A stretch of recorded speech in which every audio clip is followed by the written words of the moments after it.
Dress నేను హెచ్యూలోనే తీసుకున్నాను అనమాట.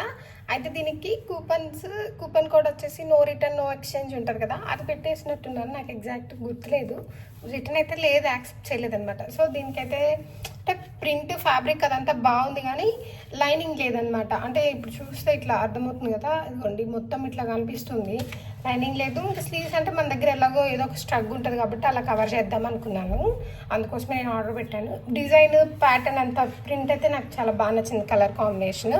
సో దానికోసం నేను ఏం చేశానంటే ఇట్లా లైనింగ్ ఎలాగో మనం దొరుకుతుంది కదా బయట 50 రూపీస్ మీటర్, అది తీసుకొని 2 మీటర్స్ తీసుకొని నేను ఇలా స్టిచ్ చేసుకున్నాను అనమాట. అంటే దీనికి అటాచ్ చేస్తే ఇది ఉప్పదీసి కుట్టి మళ్ళీ దీనికి అటాచ్ చేసి చాలా పని. సో ఇలా ఏంటంటే ఇదైతే ఇంకో డ్రెస్కి కూడా మనం యూజ్ చేసుకోవచ్చు కదా, సో అందుకని నేను ఇలా సపరేట్ చేసుకుంటాను. దీనికి వచ్చేసి ఇది కవర్ చేయడానికి స్ట్రగ్, దీంట్లో లావెండర్ కలర్ డిజైన్ ఉంది కదా, సో ఆ కలర్కి మ్యాచ్ అయ్యేలాగా నేను ఈ స్ట్రగ్ స్టిచ్ చేశాను అనమాట. ఇట్లా ఫ్రంట్ ఓపెన్ ఎక్కువ ఉంటుంది అనమాట, ఫ్రంట్ ఓపెన్ ఉంటుంది. ఇట్లా స్లీవ్స్ ఈ ప్యాటర్న్ ఇలా కొంచెం పఫీ స్లీవ్స్ వచ్చేలాగా ఎల్బో లెంత్ వచ్చేలాగా పెట్టాను. కాటన్ ఇది సమ్మర్కి కూడా బాగుంటుంది అని చెప్పేసి, ఎక్కడికైనా బయటకు వెళ్ళినప్పుడు కూడా బాగుంటుంది కదా వేసుకోవడానికి. ఈ డ్రెస్ అయితే ఇలా కవర్ చేశాను లైనింగ్ అండ్ స్ట్రగ్ తోటి.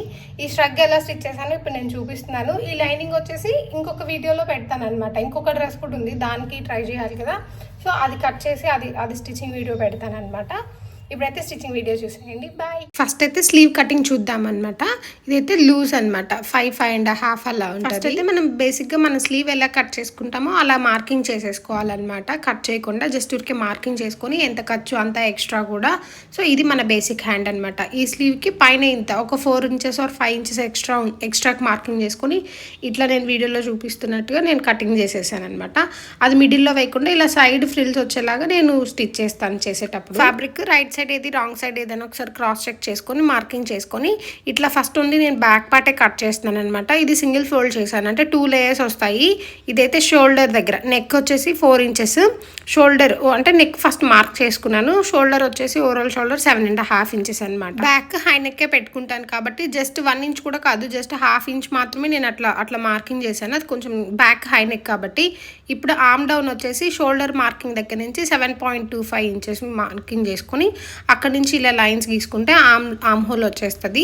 బ్యాక్ సైడ్ కాబట్టి కొంచెం పైకే గీస్తున్నాను, ఫ్రంట్ అయితే కొంచెం డీప్ మనం గీసుకుంటాము. ఇప్పుడు లూజ్ అనమాట, మన overall bust size divided by 4 చేసి వచ్చిన దాన్ని మార్కింగ్ చేస్తున్నాను. నేను 40 సైజ్ పెడుతున్నాను కాబట్టి 10 ఇంచెస్ వస్తుంది. ఒక 1 ఇంచ్ ఎక్స్ట్రా ఖర్చు. బ్యాక్ హై నెక్ కాబట్టి కొంచెమే జస్ట్ కొంచెం కట్ చేశాను. ఇంకా ఎక్స్ట్రాస్ అంతా ఫ్యాబ్రిక్ మార్కింగ్ చేసుకున్న ప్రకారం కట్ చేసేసుకుంటే సరిపోతుంది. ఇప్పుడు డౌన్ సైడ్ ఎడ్జెస్ ఉంటుంది కదా, అక్కడ ముడతల్లాగా కనిపిస్తుంది చూడండి, ఆ ఎడ్జెస్లో అది కొంచెం ఇట్లా మంచిగా అనుకొని నేను ఇక్కడ ఒక 1 ఇంచ్ ఎక్స్ట్రా కట్ చేసేయాలన్నమాట. నేను చూపిస్తాను ఇప్పుడు ఇది ఉంది కదా, ఇది ఏవైతే ఉన్నాయో ఫ్యాబ్రిక్స్ ఫోల్డింగ్స్ అయిపోయినాయి, అది కొంచెం జాగ్రత్తగా అనుకొని ఇప్పుడు హైట్ లెంత్ వచ్చేసి బేసిక్గా నేను 15.5 పెట్టుకుంటాను. ఇప్పుడు కూడా 15.5, 16 ఉంది కదా, 15.5కి మార్కింగ్ చేస్తాను. ఫోల్డింగ్స్ ఏం చేయను, జస్ట్ రివర్స్ చేస్తాను కాబట్టి సరిపోతుంది.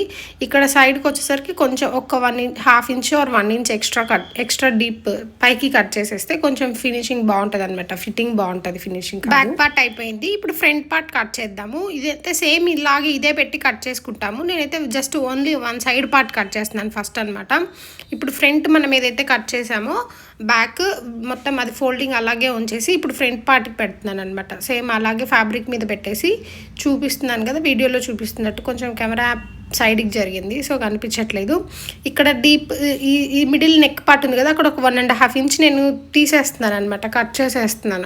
అంటే ఆల్మోస్ట్ 3 ఇంచెస్ 2 ఇంచెస్ పైన కట్ చేసేసాను. అంటే కటింగే చేయట్లేదు, జస్ట్ ఇప్పుడు నేను మీకు ఇప్పుడు అర్థమవుతుంది మీకు. చూడండి, బ్యాక్ పార్ట్ పెట్టి కట్ చేసాం కదా, ఇది ఇట్లా బ్యాక్ పార్ట్ తీసేస్తే ఇక్కడ కొంచెం తగ్గింది చూడండి, అది 1.5 ఇంచ్ ఉంటుంది అనమాట. సో మొత్తం కట్ చేసుకుని తర్వాత అయినా మనం వేసుకొని చూసి అంటే పెట్టుకొని చూసి అప్పుడు కూడా కట్ చేసుకోవచ్చు ఎక్స్ట్రా. నేను 1 సైడ్కి మాత్రమే కట్ చేశాను కదా, ఎందుకోసం అంటే ఇటు ఆపోజిట్ది మనం 2 ఒకటేసారి కట్ చేస్తే కొన్నిసార్లు కన్ఫ్యూజ్ అయిపోయి ఒకటి రాంగ్ సైడ్ ఒకటి రైట్ సైడ్ అలా వచ్చేస్తుంది అనమాట. సో ఇప్పుడు ఈ ఫ్యాబ్రిక్ ఎక్స్ట్రా ఫ్యాబ్రిక్ ఉంది కదా, ఆ ఎక్సెస్ని ఇట్లా సైడ్కి పెట్టేసి ఇప్పుడు ఇది ఇటువైపుకి తిప్పేస్తే సేమ్ ఇప్పుడు కట్ చేసామనుకోండి, రెండు ఆపోజిట్లో వస్తాయి. ఫ్యాబ్రిక్ కూడా రైట్ సైడ్ ఏది రాంగ్ సైడ్ ఏది అని మనకు అర్థమవుతుంది. ఫస్ట్ ఒకటి కట్ చేసి తర్వాత ఇంకొకటి కట్ చేస్తున్నాను నేను. నెక్ వచ్చేసి డీప్ విడ్త్ వచ్చేసి 4 ఇంచెస్ నేను పెడుతున్నాను. ఇది వచ్చేసి ఫ్రంట్ కొంచెం నేను ఓపెన్ ఎక్కువ పెట్టాను అనమాట. మీకు కావాలంటే మీకు నచ్చినట్టు పెట్టుకోవచ్చు. నేనైతే ఒక 1 ఇంచ్ 1.5 ఇంచ్ అలా తీసేసాను. ఇది నెక్ అయిపోయిన తర్వాత షోల్డర్ ఇట్లా ఆర్మ్ హోల్ అదంతా ఎక్సెస్ ఫ్యాబ్రిక్ అంతా కట్ చేసి తీసేస్తే సరిపోతుంది. బ్యాక్ పార్ట్ కి దీనికి డిఫరెన్స్ ఏంటంటే ఫ్రంట్ ఓపెన్ ఎక్కువ ఉంటుంది. ఇట్లా స్లీవ్ దగ్గర కొంచెం ఎక్కువ లోతు కట్ చేయాలన్నమాట. ఫ్రంట్ పార్ట్ కి మనకు ఎక్కువ ముడతలు అలా రాకుండా ఉంటుంది. ఇప్పుడు ఎక్సెస్ ఎంత కట్ చేశానని చూడండి, ఇంతే కట్ చేశాను. ఇప్పుడు మనం కట్ చేసినవి పెట్టి చూద్దాము. ఫస్ట్ అయితే బ్యాక్ పార్ట్ పెట్టేసి ఇలాగా దీని మీద ఫ్రంట్ పార్ట్స్ నేను అరేంజ్ చేశాను. చూడండి ఎలా వస్తుందో. చూడండి నేను ఓపెన్ ఎంత కట్ చేశాను కూడా మీకు అర్థమవుతుంది. మెయిన్ ఫ్యాబ్రిక్ కట్ చేసాం కదా, సో దానికి సేమ్ అలాగే మనం లైనింగ్ కట్ చేసుకోవాలన్నమాట. నేను ఆల్రెడీ నా దగ్గర ఉన్న లైనింగ్స్ నేను కట్ చేసి పెట్టేశాను. సేమ్ అదే ప్యాటర్న్ కదా అని వీడియోలో చూపించలేదు. ఇంకా స్టిచ్చింగ్ చూద్దాము. ఫస్ట్ అయితే నేను బ్యాక్ పార్ట్ స్టిచ్ చేస్తాను. బ్యాక్ పార్ట్ రైట్ సైడ్ పెట్టి దాని మీద లైనింగ్ పెడుతున్నాను నేను.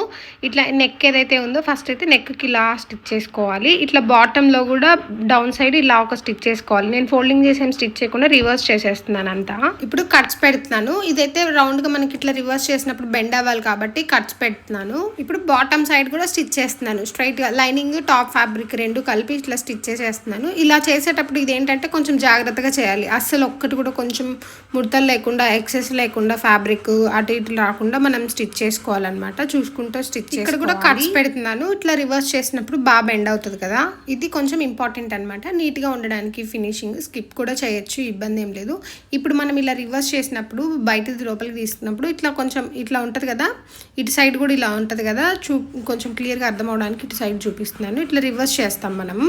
ఇప్పుడు ఇదైతే ఇలా ఉంది కదా, లైనింగ్ మీద స్టిచ్ చేయాలన్నమాట. లైనింగ్ మీద మనం ఏదైతే జాయింట్ చేసిన ఒక పావించి ఉంటుంది కదా, అది లైనింగ్ వైపు కనేసి లైనింగ్ మీదనే స్టిచ్ చేసుకుంటా వెళ్ళిపోవాలి. వీడియోలో చూపిస్తున్నట్టుగా. ఇక్కడ పాదం పైకి అనేసి బయటికి తీయచ్చు. నేను ఇంకా అలా ఏం చేయకుండా ఇప్పుడు నేను బాటంలో ఇందాక స్టిచ్ చేశాను కదా, ఇప్పుడు సేమ్ అదే నెక్ దగ్గర కూడా స్టిచ్ చేసేస్తున్నాను. ఇప్పుడు మీకు ఇంకా క్లియర్గా అర్థమవుతుంది. లైనింగ్ మీద స్టిచ్ చేస్తున్నాను. ఆ ఎక్స్ట్రా స్టిచ్ క్లాత్ ఉంది కదా పావించు, ఆ క్లాత్ మీదే మనం స్టిచ్ చేసామన్నమాట. ఇప్పుడు దీన్ని రివర్స్ చేస్తే నీట్గా వచ్చేస్తుంది అనమాట. ఇప్పుడు ఇది రాంగ్ సైడ్ ఉంది కదా, ఇది ఇట్లా ఇంకా రివర్స్ చేయాలి. ఐరన్ చేస్తే ఇంకా ఫినిషింగ్ బాగా అర్థమవుతుంది. ఇప్పుడు మనం పైన ఇట్లా బాటంలో 2 స్టిచెస్ అయిపోయినాయి కదా, ఈ సైడ్ జాయింట్స్ చేసేయాలన్నమాట. ఇక్కడ నుంచి ఆర్మ్ హోల్ 2 సైడ్స్ కూడా సేమ్ అలాగే మొత్తం సైడ్ జాయింట్స్ చేయాలి. ఈ సైడ్ స్టిచెస్ వేసేటప్పుడు ఏంటంటే ఫ్యాబ్రిక్ ఎక్కువ తక్కువ అట్లా క్రాస్ చెక్ చేసుకొని చేసుకోవాలి. లేదంటే పిన్స్ పెట్టుకునైనా చేసుకోవచ్చు. ఐరన్ పెట్టుకొని చేసుకుంటే నీట్గానే ఉంటుంది. ఫినిషింగ్ అయితే బయటికి స్టిచెస్ అలా కనిపించవు, నీట్గా ఉంటుంది. ఇప్పుడు మనం బ్యాక్ పార్ట్ చేసాం కదా, అలాగా సేమ్ ఫ్రంట్ చేయాలన్నమాట. ఫ్రంట్ ఏంటంటే కొంచెం డిఫరెంట్. ఇప్పుడు ఫ్రంట్ వచ్చేసి నెక్కి స్టిచ్ చేస్తాము. ఇప్పుడు ఫ్రంట్ రైట్ సైడ్ పెట్టుకొని దాని మీద లైనింగ్ పెట్టాలి. ఈ నెక్ ఇట్లా డౌన్కి ఫ్రంట్ తీసుకొస్తాము. ఇట్లా సైడ్ బాటమ్ ఉంటుంది కదా, అది కూడా స్టిచ్ చేసేస్తాం అనమాట. ఇంకా ఫోల్డింగ్ ఇచ్చేసి ఏం స్టిచ్ చేయకుండా సరిపోతుంది. బటన్స్ కూడా ఏం పెట్టాం కాబట్టి నేను క్రాస్ పీసెస్ అలా కూడా ఏం వేయట్లేదు. నెక్కి side front open, side bottom మొత్తం 3 సైడ్స్ స్టిచ్ చేశాను అనమాట. కట్స్ పెడుతున్నాను నేను. ఫ్యాబ్రిక్ మనం రివర్స్ చేసినప్పుడు బెండ్ అవడానికి. మనం బ్యాక్ పార్ట్కి ఎలా స్టిచ్ చేసామో లైనింగ్ మీద పావించి ఖర్చు వచ్చేలాగా లైనింగ్ సైడ్కి ఎలా స్టిచ్ చేసామో సేమ్ దీనికి కూడా అలాగే. కాకపోతే మొత్తం రాదు, కొంచెమే వస్తుంది అనమాట. కార్నర్స్ వదిలేసి అవసరం అంటే వేయగలిగిన వరకు నేను వేసాను. లేకపోతే ఇది మనమైతే స్కిప్ కూడా చేయొచ్చు. జస్ట్ రివర్స్ చేసి ఐరన్ చేసుకున్నా బాగుంటుంది. నేనైతే కొంచెం వేసాను, కార్నర్స్ వదిలేసి వేసేసాను. ఇప్పుడు మామూలుగా రివర్స్ చేసి ఐరన్ చేసినా కూడా ఇంకా సేమ్ దీన్ని ఇప్పుడు ఇలా ఐరన్ చేసుకుంటే నీట్గానే ఉంటుంది అనమాట. ఇప్పుడు చూడండి నెక్ ఇది ఈ సైడ్ జాయింట్స్ కూడా వేసేయాలన్నమాట. Front neck side front open అంతా నీట్గానే ఉంది. బయటికి స్టిచ్చెస్ ఏం కనిపించట్లేదు. ఫినిషింగ్ నీట్గా ఉంటుంది, అందుకోసమే ఇలా చేయడం అంతే. లేదంటే మనం క్రాస్ పీస్ అలా వేసేసుకోవచ్చు కూడా. ఒక సైడ్ అయిపోయింది కదా, ఇప్పుడు ఇంకో సైడ్ కూడా స్టిచ్ చేసేసుకోవాలి అలాగే. ఇప్పుడు హ్యాండ్ చూద్దాము. లైనింగ్ అటాచ్ చేస్తున్నాను అనమాట. ఇప్పుడు 2 రైట్ సైడ్ ఏది రాంగ్ సైడ్ ఏది చెక్ చేసుకొని రైట్ సైడ్ పెట్టుకొని ఫ్యాబ్రిక్ మెయిన్ ఫ్యాబ్రిక్ దాని మీద లైనింగ్ పెడుతున్నాను నేను. 2 కరెక్ట్గా ఉన్నాయో లేదో చూసుకొని ఇట్లా బాటంలో ఒక స్ట్రైట్ స్టిచ్ చేసేసుకుంటాం కదా. ఇదైతే ఫోల్డింగ్ చేసుకోవచ్చు కూడా, లైనింగ్ అది 2 అటాచ్ చేసి ఫోల్డింగ్ చేసుకోవచ్చు. నేను బేసిక్గా ఇట్లనే చేస్తాను అనమాట. నాకు ఫోల్డింగ్ కంటే ఇది కొంచెం కంఫర్టబుల్ అనిపిస్తుంది, ఫినిషింగ్ నీట్ అనిపిస్తుంది, స్టిచ్ బయటికి కనిపించదు అనమాట. ఇట్లా లైనింగ్ సైడ్కి అనేసి లోపల ఒక పావించి ఉంటుంది కదా, ఆ పావించి సైడ్కి అనేసి లైనింగ్ సైడ్కి దాని మీద స్టిచ్ చేస్తున్నాను. ఇంకా బయటికి స్టిచ్ కనిపించదు, దానికోసమే నేను ఈ మెథడ్ ఫాలో అవుతాను అనమాట. బిగినర్స్ కూడా ట్రై చేయొచ్చు ఇది. ఇంకా మొత్తం చుట్టూ side joints, lining, top fabric రెండు మొత్తం జాయింట్ చేసేసుకోవడమే. రెండు హ్యాండ్స్ ఇలాగే జాయింట్ చేసుకొని మిడిల్కి మార్కింగ్ చేసుకోవాలి. షోల్డర్ పైన మనం ఫోల్డ్ చేస్తే మనకి మిడిల్ వస్తుంది కదా, సో ఆ మిడిల్కి రెండు మార్కింగ్ చేసుకొని ఆ మిడిల్ దగ్గర నుంచి అటువైపు ఒక 2 ఇంచెస్, ఇటువైపుకి ఒక 2 ఇంచెస్ మార్కింగ్ చేసుకోవాలన్నమాట. నేను వీడియోలో చూపిస్తున్నట్టుగా రెండు స్లీవ్స్కి ఇలాగే మార్కింగ్ చేసుకోవాలి. ఆ మార్కింగ్ చేసుకున్న దగ్గర నుంచి సైడ్స్కి అనమాట, సైడ్స్కి ఫ్రిల్స్, చిన్న చిన్న ఫ్రిల్స్, ఎంత ఫ్యాబ్రిక్ ఎక్సెస్ ఉంటే మన దగ్గర ఫ్యాబ్రిక్ని బట్టి ఎక్కువ ఉంటే ఎక్కువ పఫీగా కనిపిస్తుంది అనమాట. ఆ మార్కింగ్ దగ్గర నుంచి నేను అటు సైడ్ 4 ఫ్రిల్స్ పెట్టి ఇలా స్టిచ్ చేస్తున్నాను. ఇటు సైడ్ కూడా ఆ మార్కింగ్ దగ్గరికి వచ్చేలాగా ఒక 4 ఫ్రిల్స్ పెడుతున్నాను అనమాట. వీడియోలో చూపిస్తున్నాను కదా. సో ఫస్ట్ అయితే జస్ట్ స్టిచ్ చేసుకున్నాను. ఇట్లా ఐరన్ చేస్తే ఇంకా నీట్గా కనిపిస్తుంది అనమాట. ఇంకా next front part, back part, shoulders joint చేసుకోవాలన్నమాట. ఇట్లా పెట్టుకొని షోల్డర్స్ రెండు జాయింట్ చేసుకున్న తర్వాత స్లీవ్ అటాచ్ చేసుకుంటాం కదా. సో స్లీవ్ అటాచ్ చేసే ముందు ఏంటంటే స్లీవ్కి మనం ఒక ఫ్రంట్ సైడ్ వచ్చేసి కొంచెం లోపలికి కట్ చేస్తాం కదా ఫ్రిల్స్, అదే కుచ్చులు అట్లా ముడతలు లేకుండా ఉండడానికి. సో నేను ఆ ఎక్సెస్ కట్ చేసేదంతా ముందు కట్ చేయకుండా ఇప్పుడు నేను స్టిచ్ చేసేసి తర్వాత కట్ చేస్తున్నాను. ఎందుకంటే సైడ్ ఫ్రిల్స్ ఉన్నాయి కదా, అయిపోతాయి. లేదంటే కట్ చేసుకున్న తర్వాతనే ఫ్రిల్స్ పెట్టుకోవచ్చు, కానీ అంత పర్ఫెక్ట్ రాదనమాట. సో నేను ఫస్ట్ ఫ్రిల్స్ పెట్టి తర్వాత ఆ ఎక్సెస్ ఎంత కట్ చేస్తామో అంత ఒకసారి స్టిచ్ చేసేసి ఇప్పుడు ఈ ఎక్సెస్ కట్ చేసేస్తున్నాను. మనకి కొంచెం బాగా అర్థమవుతుంది. అంటే ఫ్రిల్స్ పెట్టకముందు అయితే ఎంత కట్ చేయాలి, ఎంత లెంత్ అనేది మనకు అర్థం కదనమాట. సో ఇప్పుడు ఈ రెండు మిడిల్స్ ఉంటాయి కదా, ఆ మిడిల్ పక్కన పెట్టుకొని అక్కడి నుంచి పెట్టుకొని ఇట్లా ఫ్యాబ్రిక్ చూడండి నాకు ఇంత ఎక్సెస్ వచ్చిందనమాట. సో నేను ఆ ఎక్సెస్ని అంతా కూడా ఫ్రిల్స్ లాగా పెట్టేస్తున్నాను. ఫస్ట్ 4 ఫ్రిల్స్ పెట్టాను కదా, ఇప్పుడు 6 or 7 ఫ్రిల్స్ అలా వచ్చాయన్నమాట. సో ఇప్పుడు ఫ్రిల్స్ యాడ్ చేసుకుంటా నేను స్టిచ్ చేసేస్తున్నాను, షోల్డర్ జాయింట్ చేస్తున్నాను. ఇప్పుడు చూడండి బ్యాక్ సైడ్ కూడా ఇటువైపు కూడా నాకు ఎక్సెస్ వచ్చిందనమాట. సో ఇంత ఈ ఎక్సెస్ ఉంది కదా, ఆ ఎక్సెస్ని నేను ఇప్పుడు ఫ్రిల్స్ పెడుతున్నాను. మనకి ఎన్ని ఫ్రిల్స్ వస్తే అంత, ఫ్యాబ్రిక్ ఎంత ఎక్కువ ఉంటే అన్ని ఎక్కువ ఫ్రిల్స్ వస్తాయి. ఇప్పుడు స్లీవ్ అటాచ్ చేసేసాం కదా, ఇప్పుడు చూడడానికైతే ఎలా ఉంటుందో చూడండి. ఇప్పుడు మిడిల్ ఉంది కదా షోల్డర్ పైన, అక్కడైతే ఫ్రిల్స్ రావు, సైడ్ వస్తాయి ఫ్రిల్స్, కుచ్చులు అనేవి సైడ్ వస్తాయి అనమాట. ఇది మనకి ఎక్కువ ఫ్యాబ్రిక్ ఉంటే ఎక్కువ వస్తాయి, పఫీలాగా కనిపిస్తాయి, బాగుంటుంది, క్లాసీ లుక్ కనిపిస్తుంది కొంచెం. రెండు స్లీవ్స్ ఇలాగే కుట్టుకున్న తర్వాత సైడ్ జాయింట్స్ వేసేస్తున్నాను అనమాట. స్లీవ్ ఇప్పుడు చూపిస్తున్నాను కదా, ఖర్చు నేను చాలా తక్కువ పెట్టాను. బేసిక్గా 2 ఇంచెస్ పెడతాను, బట్ దీనికి నేను 1 ఇంచే పెట్టాను అనమాట. ఎక్కువ ఖర్చు ఉన్నా కూడా దీనికి అంత మంచిగా అనిపించదు, కొంచెం అనీజీగా, కొంచెం ముడతలు పడ్డట్టు అలా అనిపిస్తుంది అనమాట.